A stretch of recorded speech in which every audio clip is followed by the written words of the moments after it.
Il y a des jours où tu te réveilles déjà fatigué. Avant même que la journée ne commence, tu sens que quelque chose pèse sur toi, comme si tu avais déjà couru un marathon pendant la nuit. Ton esprit est lourd, même avant que la première tâche de la journée ne commence. Tu regardes autour de toi, mais tout semble flou, comme si un voile invisible t'empêchait de vraiment te connecter au moment présent. Tu fais les choses machinalement, mais au fond, tu sens une étrange lassitude. Chaque geste paraît plus difficile, chaque pensée demande un effort supplémentaire. Ce n'est pas juste physique, ce n'est pas une simple question de muscles fatigués ou de manque de sommeil. C'est une fatigue silencieuse, comme si ton esprit portait un poids invisible. Un poids que personne ne voit, mais que tu ressens à chaque instant. Cette sensation peut surgir d'un coup, ou bien s'installer petit à petit. Parfois, elle s'accumule sans que tu t'en rendes compte, jusqu'à ce qu'elle devienne impossible à ignorer. Parfois, il n'y a pas de raison évidente. Tu cherches une explication, mais rien ne semble logique. Tu as bien dormi, tu as mangé, tu as tout fait comme il faut. Pourtant, tu es épuisé. Même les habitudes saines ne suffisent pas toujours à effacer cette fatigue. Tu as du mal à te concentrer. Les pensées s'éparpillent et chaque tâche semble insurmontable. Tes réactions sont plus lentes et ta motivation s'efface. Même les choses qui t'enthousiasmaient avant paraissent lointaines. Tu te demandes même « Pourquoi suis-je aussi fatigué? Est-ce que je suis faible ?» Tu n'es pas seul. Beaucoup ressentent la même chose, même s'ils n'en parlent pas. Cette fatigue mentale et émotionnelle est très courante dans notre vie moderne. Elle touche des millions de personnes, chaque jour, partout dans le monde. Pourtant, elle passe souvent inaperçue. On la cache derrière des sourires, on la minimise, on l'ignore. On la ressent sans toujours pouvoir la nommer. Elle s'infiltre dans nos pensées, nos gestes, nos relations. On peut même se sentir coupable d'être comme ça, comme si c'était un échec personnel. Mais ce sentiment est une illusion, une pression supplémentaire inutile. Mais ce n'est pas de la faiblesse. Reconnaître cette fatigue, c'est déjà faire preuve de courage. C'est le résultat d'un monde qui demande trop à notre attention et à nos émotions. Nos cerveaux sont constamment sollicités, sans répit. Comprendre cela, c'est déjà faire un premier pas vers une nouvelle forme de force. Prendre soin de soi, c'est aussi accepter ses limites et apprendre à écouter ce que notre esprit essaie de nous dire. Chaque jour, notre esprit est bombardé d'informations. Dès le réveil, un flot de données, de messages et de sons envahit notre quotidien, sans même que nous ayons le temps de respirer. Les notifications s'allument sur nos téléphones, vibrent dans nos poches et réclament notre attention à chaque instant. Les gros titres des infos réclament notre attention, nous poussant à rester informés, parfois même anxieux face à l'actualité qui ne s'arrête jamais. Les réseaux sociaux nous gardent connectés, mais aussi submergés. On y cherche du réconfort, mais on y trouve souvent du stress et de la comparaison. Même dans les moments de silence, notre esprit ne se repose presque jamais. Les pensées tournent, stimulées par tout ce que nous avons vu ou lu dans la journée. Ce flux constant, ce n'est pas naturel. Il s'infiltre partout, jusque dans nos espaces publics et privés. Nos ancêtres vivaient dans un monde bien plus calme, rythmé par la nature et les saisons, loin de cette agitation numérique. Ils connaissaient de longs moments sans bruit ni nouvelles informations, des instants propices à la réflexion et à la détente. Aujourd'hui, on a rarement ce genre de paix. Même dans la foule, on se sent isolé, absorbé par nos écrans. Le monde ne s'arrête jamais. Jour et nuit, il pulse, il exige, il sollicite. On attend de nous qu'on suive, qu'on sache, qu'on réponde, tout le temps, sans pause, sans répit. Le bruit, ce n'est pas que du son.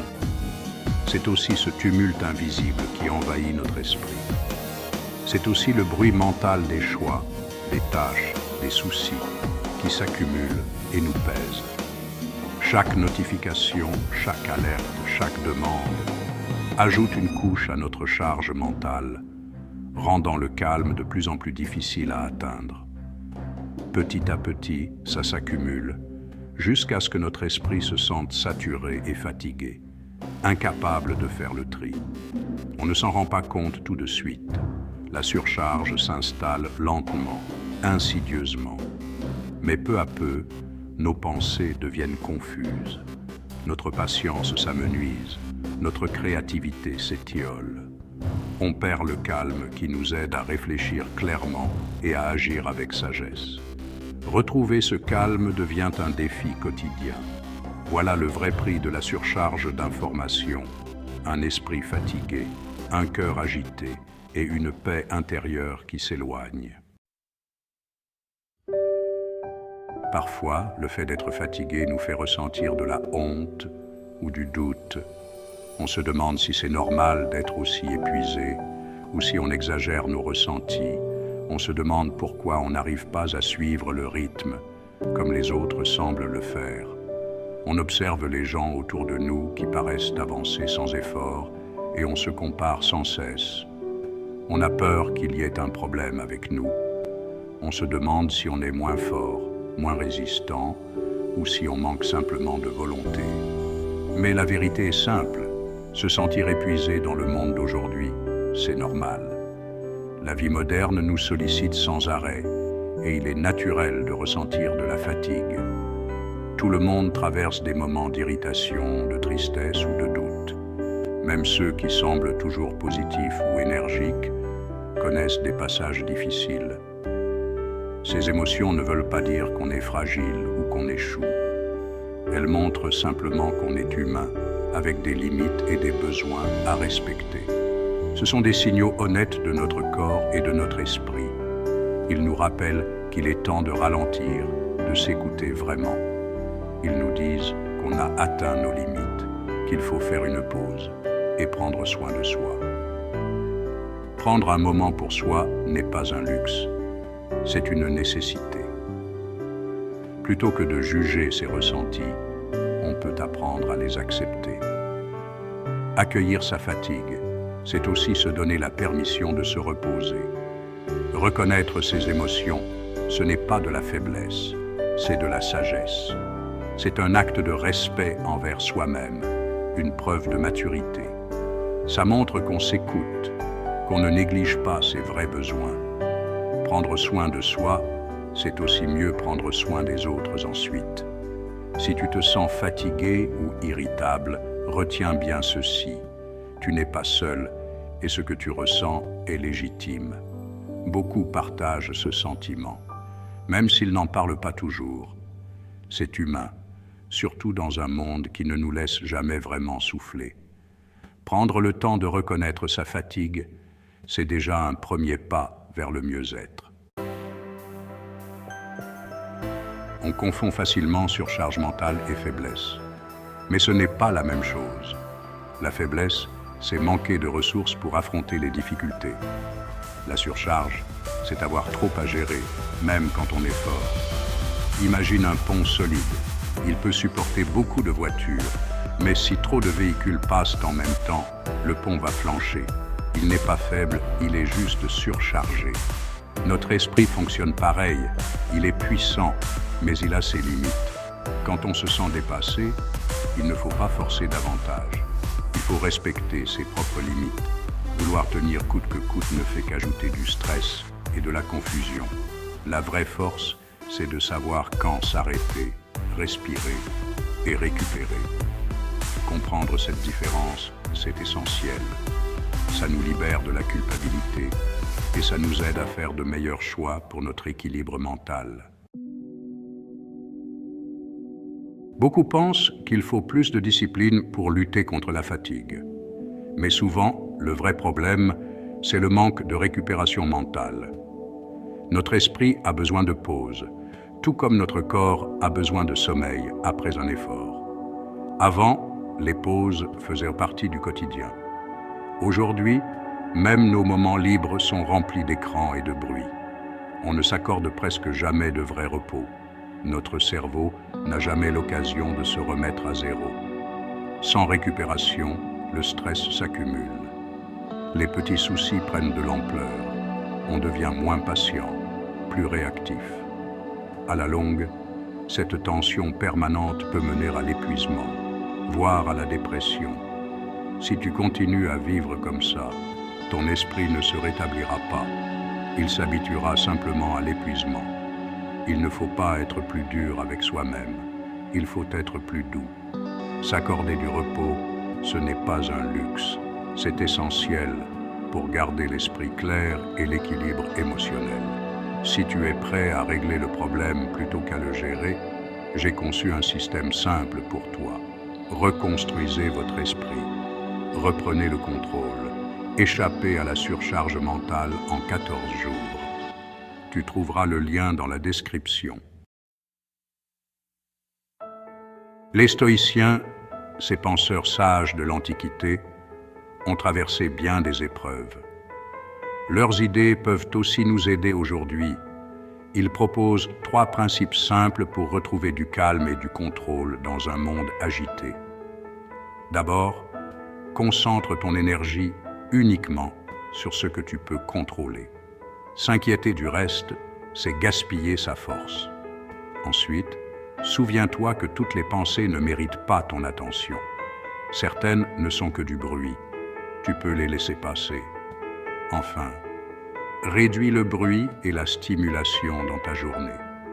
La simplicité crée de l'espace pour le calme et la clarté. Ces principes ne sont pas des règles à suivre à la lettre. Ce sont des repères doux. Tu peux les essayer petit à petit et avec le temps, ils t'aideront à te sentir plus léger. Pas besoin de tout changer d'un coup. Un peu plus de calme chaque jour, c'est déjà un bon début. Comment mettre ces idées stoïciennes en pratique? Commence par le premier principe. Chaque matin, demande-toi, qu'est-ce que je peux contrôler aujourd'hui? Concentre-toi là-dessus. Laisse le reste de côté, ne serait-ce qu'un instant. Ensuite, entraîne-toi à observer tes pensées. Quand des inquiétudes ou des doutes arrivent, ne lutte pas contre eux. Observe-les simplement passer, comme des nuages dans le ciel. Choisis les pensées à garder et laisse les autres s'envoler. Enfin, crée de petits moments de silence. Coupe les notifications un moment. Va te promener sans ton téléphone. Profite de quelques minutes de calme avant de dormir. Ces pauses aident ton esprit à retrouver de la force. Ces gestes sont simples, mais puissants. Petit à petit, ils t'aident à retrouver ton calme et ton énergie. Avec un peu de pratique, tu verras la différence. Ton esprit sera plus léger. Tes réactions deviendront plus lentes, plus calmes. Tu verras mieux ce qui compte vraiment et ce qui n'a pas d'importance. Tu te sentiras moins ballotté par le monde autour de toi, pas à pas. Si tu t'es reconnu dans cette vidéo, ce n'est pas un hasard. J'ai créé quelque chose de plus profond, plus concret. Le guide complet, Renaissance stoïcienne. Tu trouveras le lien en description. Prends-le comme un moment pour toi.